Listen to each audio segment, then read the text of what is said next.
Hi, my name is Rachel McLeod. I'm a licensed clinical social worker and emotional wellness coach.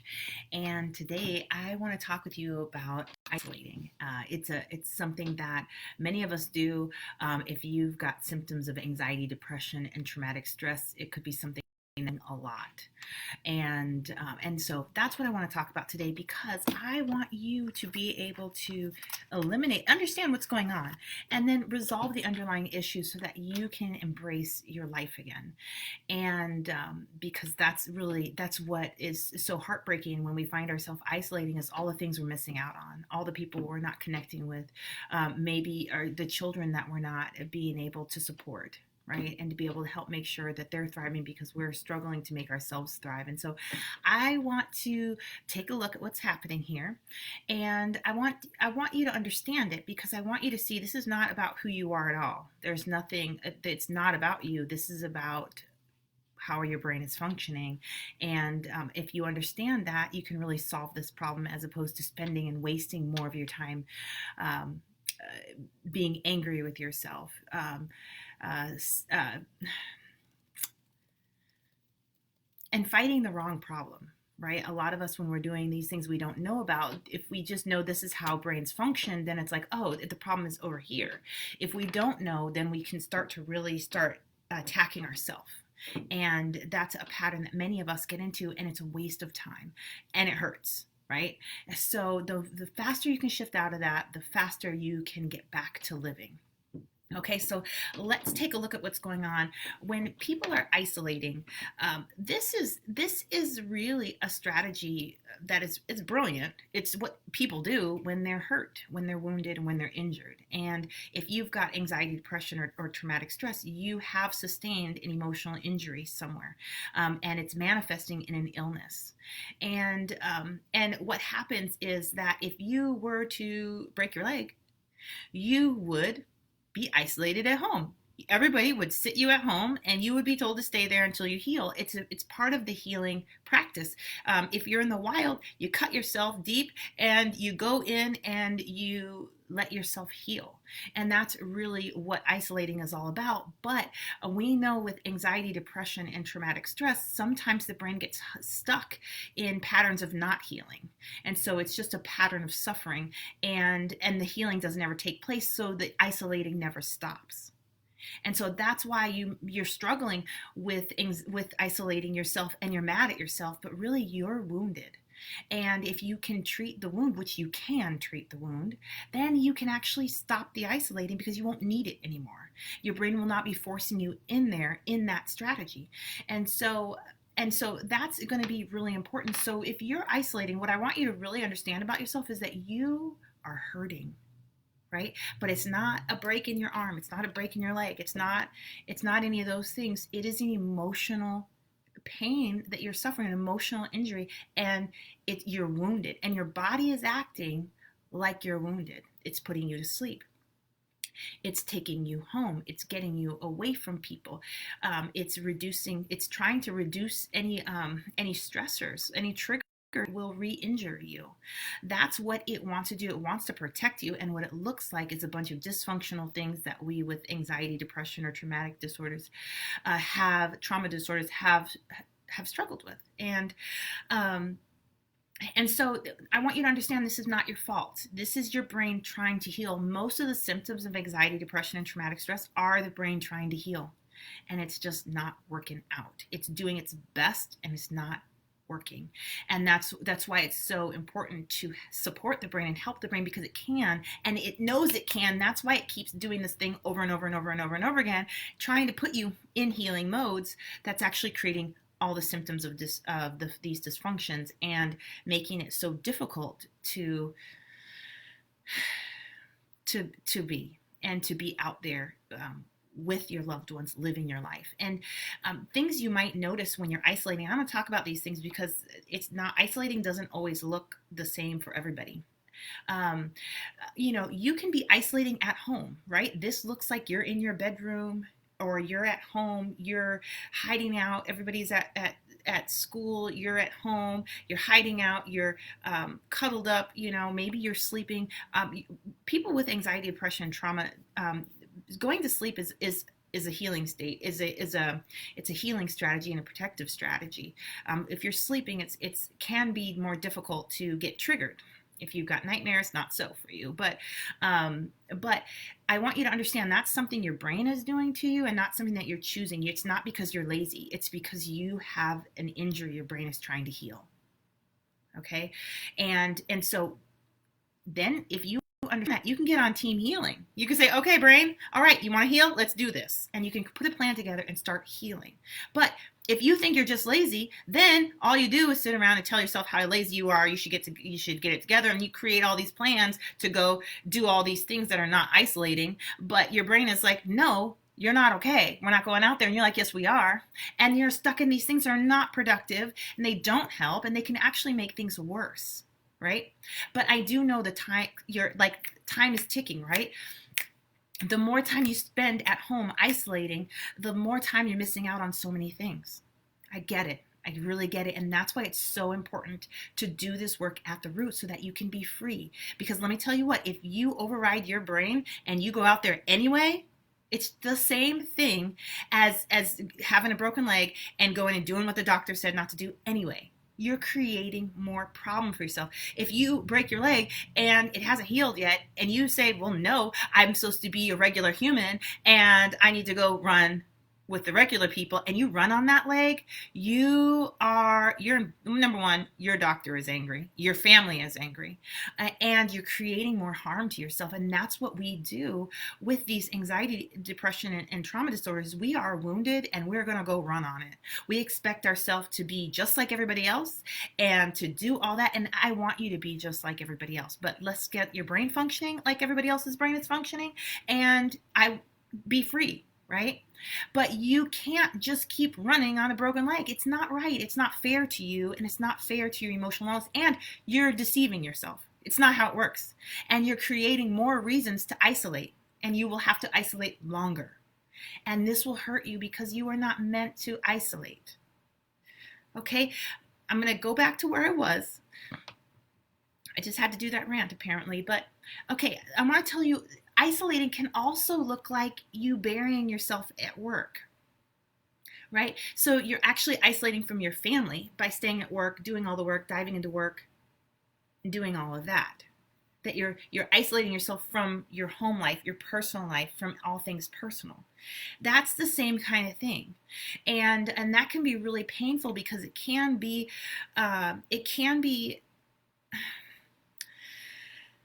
because home is where we really want to be. We want to be thriving there as well. We want to be able to function and get along with our spouse. We want to be able to support our kids. We want to be able to meet their needs. We want to be able to show up and enjoy these babies that we've made and the relationship that we're in. And because of our own anxiety, depression, or trauma disorders, those relationships are not functioning well, or we know we're messing them up. We know we keep going into a limbic state and we keep screaming at people, yelling at people, and we think that to keep them safe, we'll just stay away. We'll just bury ourselves in work. We'll just get busy so that our kids, we don't do that to them. Or maybe we're having so much worthiness issues with our spouse. Every time they talk with us, it's talking to us about how we're not worthy, we're not good enough, and we can't handle that. It's too painful, and so we stay at work so we don't have to avoid that. And right, and so sometimes it helps us to fail at things and really, it's not us that failed, right? It's because we were too committed to work. Oh, they didn't like that we were too committed to work. It can be a way to hide, right? Hide from our children, hide from our personal life. And it doesn't have to be that way. Again, your brain is isolating you from them because it's too painful, right? And it thinks that if it puts you over here where you won't activate the pain, that it could heal. And I appreciate that, but if it was going to work, it would have worked already. Many of you have been isolating for decades, or years. And if that strategy alone would work, it would have already. And so that is it's part of healing, right? And if you're doing the right work, it can be fine because you're doing the right thing. You're doing the healing work and you're isolating. Great. Because guess what? Healthy people, you can't hold them down. You can't get them to isolate. not like a career, right? You can't make them be career isolators, which some of us, that's what we feel like. But like I said, it is just a brain state, and it's because the healing can go undone for decades, for whole lifetimes, and um, so I want you to hear that, and I want you just to understand that it is a survival strategy, it is a self-protection strategy, and combined with the right strategy, you can really use it to really get a lot of traction and get back to embracing your life and living and loving to your fullest potential, which is what you're supposed to be doing here. Um, so part of this isolation piece is to protect ourselves, right? To eliminate triggers, to put ourselves, like, if you did have a broken leg, you'd be like, nobody get close to it, don't touch it, make sure, because if you got a broken leg, hitting it is only gonna make it worse, or delay the healing, or maybe interrupt the healing entirely. It's definitely something to be protected. Our emotional injuries are the same way. They deserve the same respect. We can't have people running up all over them, right? And so we isolate to keep that the triggering or the bumping into or opening up to a minimum so that it can heal, and that's good. But we got to combine it with actual healing, right? And then the other piece of that withdrawal is really needing to protect our loved ones, and I appreciate that, and I think there's times for that, and you can't use a strategy that won't work. Your life is too precious. Your babies are too precious. You just can't. And so I want you to hear, and I want you to look at, isolating is not the whole package. I want you to go after the healing work that you need. Okay. The third thing I want to say about this is that when you're in a suffering pattern, suffering it's the brain's trying to heal, but it's just creating suffering. That's why we circle our thoughts. That's why we play out scenes. The brain needs to do this stuff, and there's aspects of that are part of the healing process. But if it gets stuck in that suffering pattern, healing isn't taking place, right? And so it's really, when you're isolating, I want you to be hearing from yourself that there is an emotional injury that needs to heal. And the other thing that I want you to hear is that you need help getting to the healing, right? If you could do this for yourself, you would have done it already. How many books have you already read? How many times have you already met with your therapist? Really, if you've been in therapy for 2 years, that person doesn't have it for you. They are not trained in this, right? And so you need to be picky. You deserve the best. Don't you deserve to heal? Don't you deserve to go out and live your life? Imagine all the things that you could be doing. You know what your best life looks like. You know. And that's really, if your brain is functioning, you're there. You're getting there. And you get to live there more and more and more and more.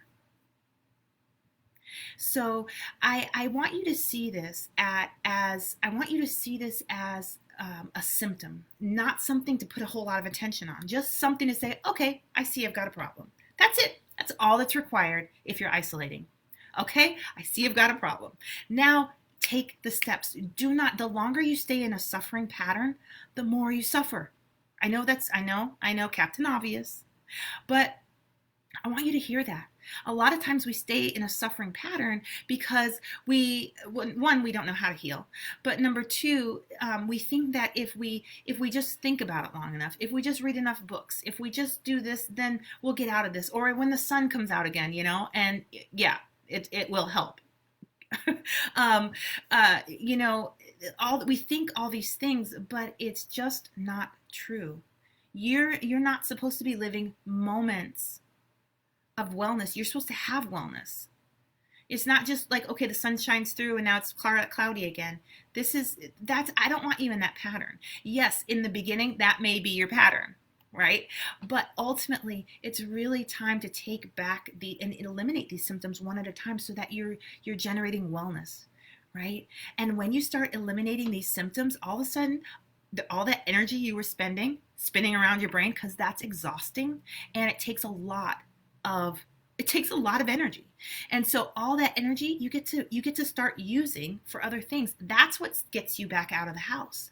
That wellness is what gets you back out and living your life, embracing life again, and taking it on. So don't think it's going to go away by itself. It's not. And if you don't know how to eliminate these symptoms, go find somebody who does. Do it. Go. Go.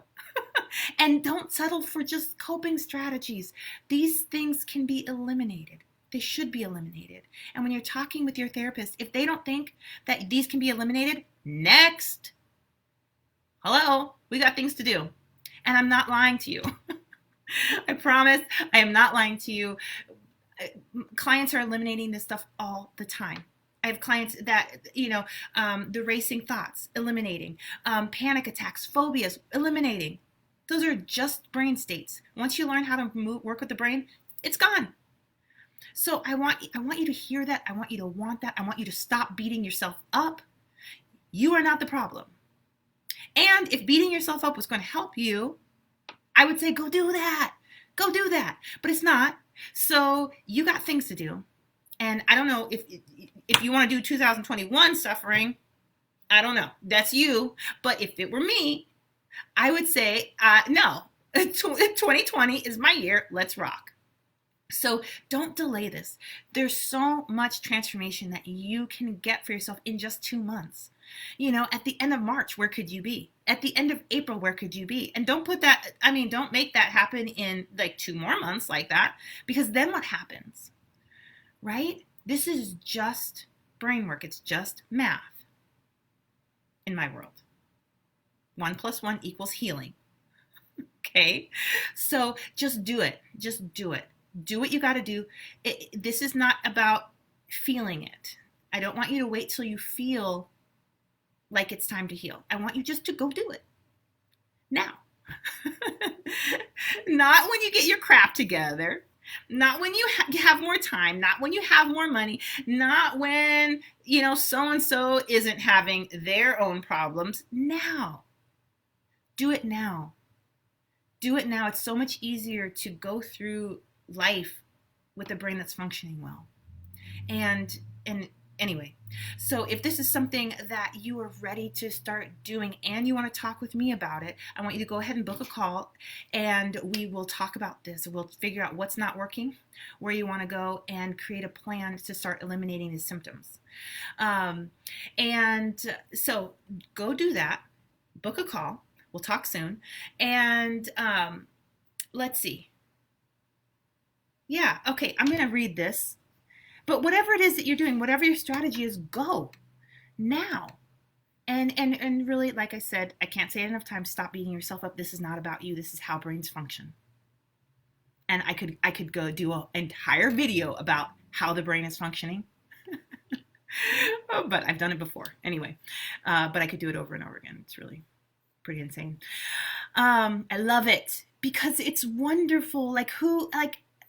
Number one, when I was little, I didn't even know I had this issue. I didn't get a diagnosis till I was 30. I didn't understand even, it took me a while to figure even out what the heck was even going on. And, but man, if I could have done this then, who knew? Anyway, I love it. So I would say hi to Tina from Nebraska. And before I say anything else, if you have questions about this, if there's anything I didn't talk about with isolating and you have a question about, I want you to make a post now and I will respond to that. I'm gonna just read the comments as they are so far and wait a moment. So yes, hi Tina from Nebraska. Ooh, I imagine it's pretty cold there. I'm cold phobic at the moment. I need to work on myself, right? Flashbacks. I used to live in South Dakota and I had great times there. I loved it in so many ways. I was really little and that snow, man, awesome stuff. But I remember having to walk to the bus stop. That's where it's at, the bus stop. And the cold, man, that wind chill The wind chill factory, for real. But no, the wind chill factor, that was remarkable. So I imagine from Nebraska, very similar things going on over there. So happy almost spring. And then, oh, you're welcome, Jess. Absolutely, you're absolutely welcome. And oh yes, so Tina, you also said that you have a problem isolating. Tell me more. Do you want to share some more? We'll take a look at it. Um, yeah, isolating is just it's just such a sad thing. Because you have so much good, and you just it's such a blocking thing. It just blocks you from your passions, your life, your love, and it can really make you feel bad about yourself and really start destroying your self-concept. And it doesn't it just doesn't have to be that way. So yeah. Okay. And then so I'm not seeing any other posts at the moment, and I think I'm a little bit behind, so I'm going to wait a little bit. I can't think about anything else that I can think about with isolating without repeating myself. But I do hope you're motivated, and I hope that this helps you see isolating in a whole different way and helps you take some of the pressure off, and really can be a way for you to talk with your loved ones about it so that they can understand where you're coming from. But also, if you talk with them about it like this, they're going to be like, and when are you going to fix this? Which can be helpful. But, at your own risk, those conversations. But I think that that is the question. When are you going to fix this? And I don't mean when are you going to put a plan together to get out of the house. That's not what I'm talking about. I mean the injury that your brain is subconsciously trying to heal, right? Um, yes. Yeah, so Tina says, anyway, she confirms it's very cold in Nebraska. I want none of that.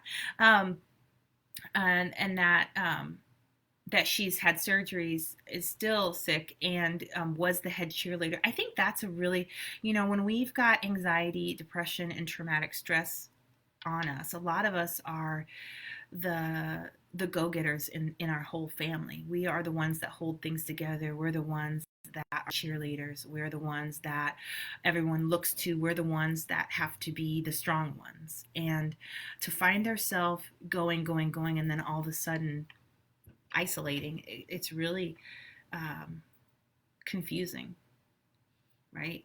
Or some of us have been isolating since we were little and haven't had the experience of being the strong one, but you are the strong one, and you know that you can be out there, and you've probably found your own way to be that for people. But it's a really big transition, and there's just a lot more to life than having your brain basically put you in a big old timeout.